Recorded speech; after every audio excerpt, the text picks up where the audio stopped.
Hola, bienvenidas y bienvenidos a este tercer capítulo de caracterización lectora.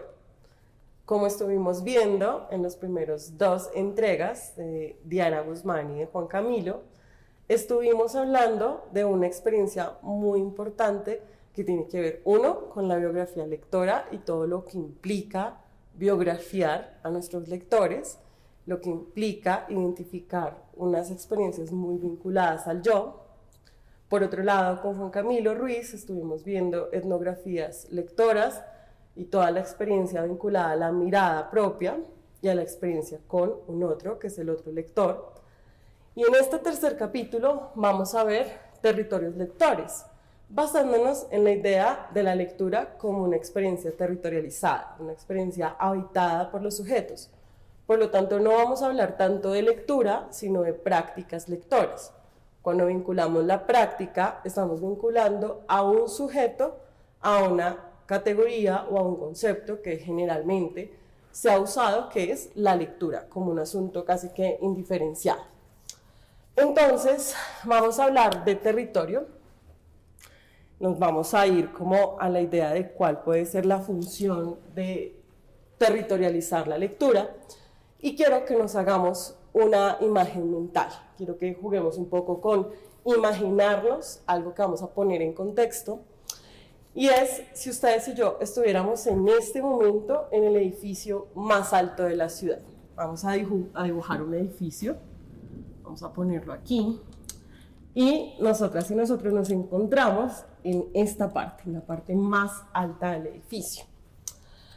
¿Qué pasa con esta parte más alta del edificio?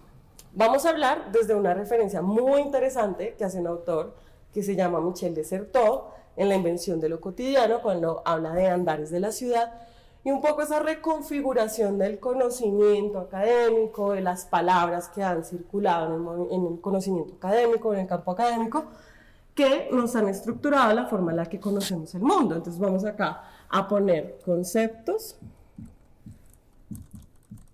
y categorías. Nos vamos a quedar en esta primera palabra, que son los conceptos. Resulta que para Michel de Certeau hay algo muy importante en la experiencia de conocer un otro o una otra, que tiene que ver con la articulación que tuvimos con biografías lectoras y con etnografías, y es que el concepto nos da una imagen o una experiencia muy vinculada a una perspectiva como quieta, finalizada o cristalizada de la realidad.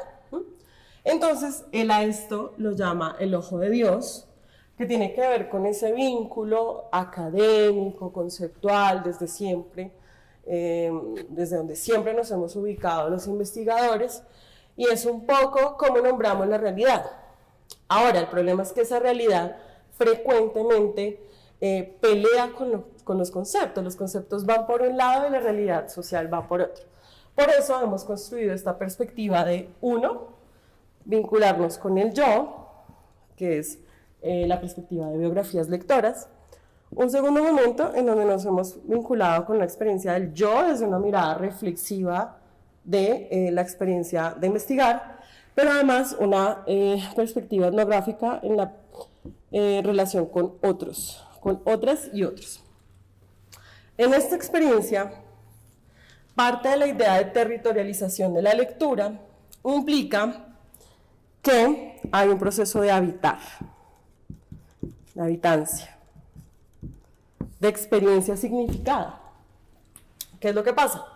Cuando estamos en el vínculo con el concepto, muchas veces se nos olvida qué es lo que sucede en el entramado de lo que pasa aquí abajo.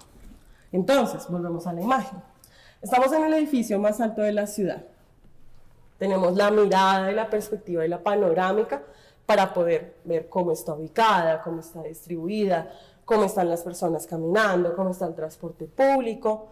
Eso lo podemos ver, digamos que es lo evidente en esa posibilidad que nos deja ese edificio, que es el edificio conceptual. Ahora, para nosotros reconocer las habitancias, los territorios y las experiencias significadas, debemos no solo saber esto, debemos bajar a la parte inferior. Vamos a bajar a donde se encuentra la gente, Vamos a bajar a donde se encuentra la perspectiva, que para Michel de Certeau es muy importante, del caminante. Nos toca ser caminantes junto con los otros caminantes, que son nuestros lectores.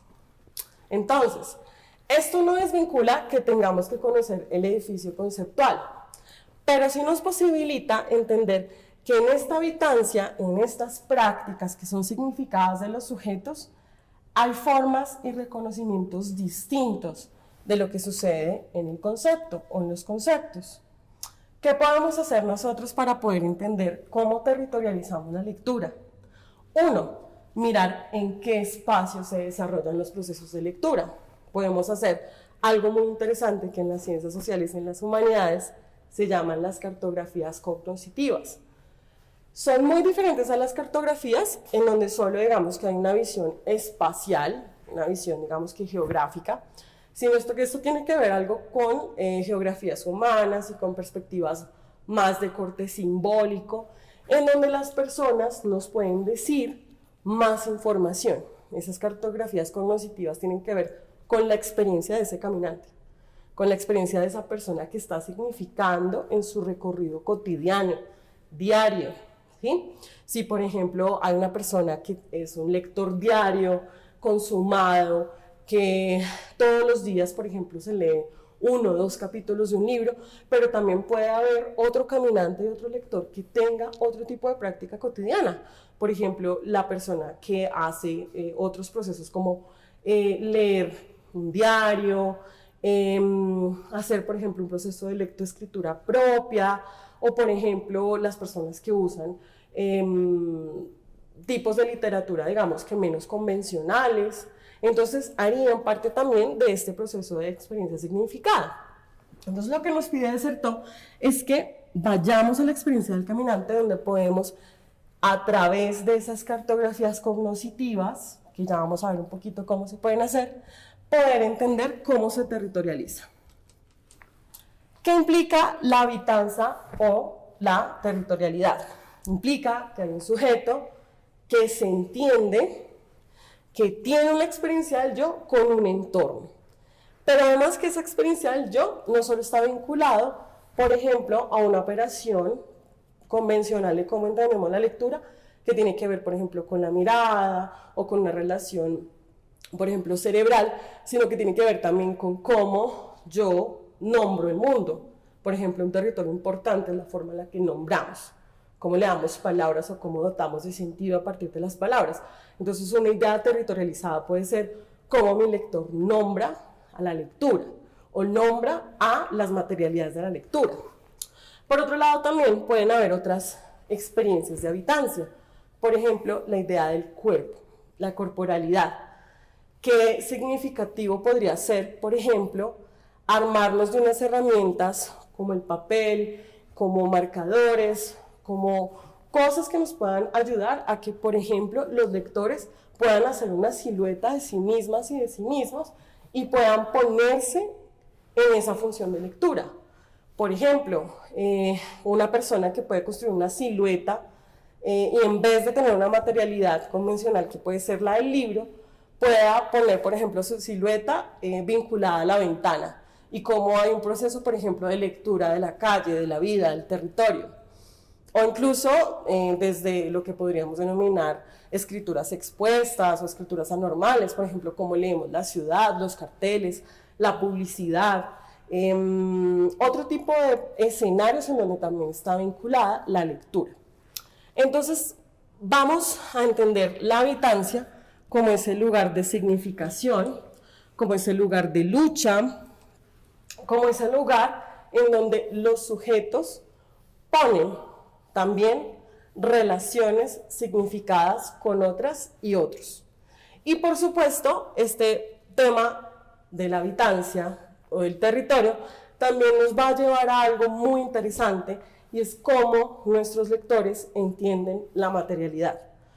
Como por ejemplo hay un trato en relación con un libro, como por ejemplo puede haber o no una biblioteca personal en la casa, cómo pueden estar distribuidos los libros, cómo los cuidamos, cómo los usamos, si los rayamos, si escribimos en los libros, si los doblamos o si al contrario son libros que son casi nuevos y pareciera como si no hubiesen sido tocados.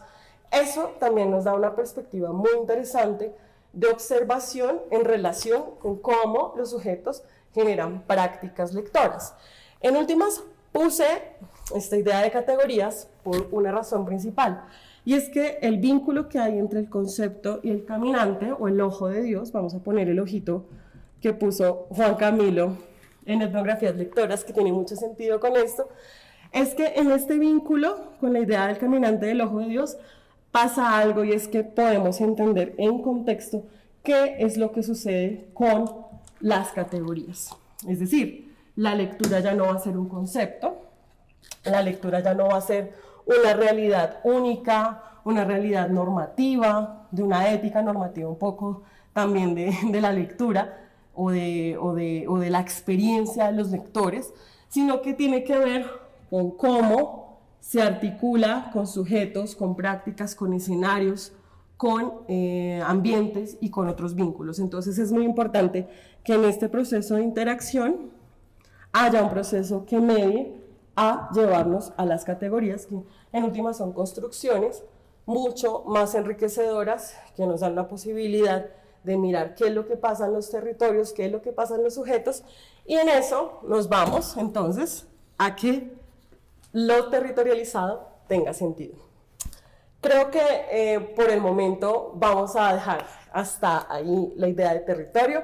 Les agradecemos muchísimo su participación siempre con todo lo que hacemos desde la Escuela de Lectores. Para más información, para preguntas, para comentarios y para nutrir mucho más los procesos que estamos haciendo desde la Escuela de Lectores de Bibliored, vamos a estar muy pendientes del correo electrónico, del botón de contáctenos que está en la página web, la pueden encontrar, y nos vemos el próximo mes con un nuevo curso o mini curso que estamos preparando para ustedes. Muchas gracias.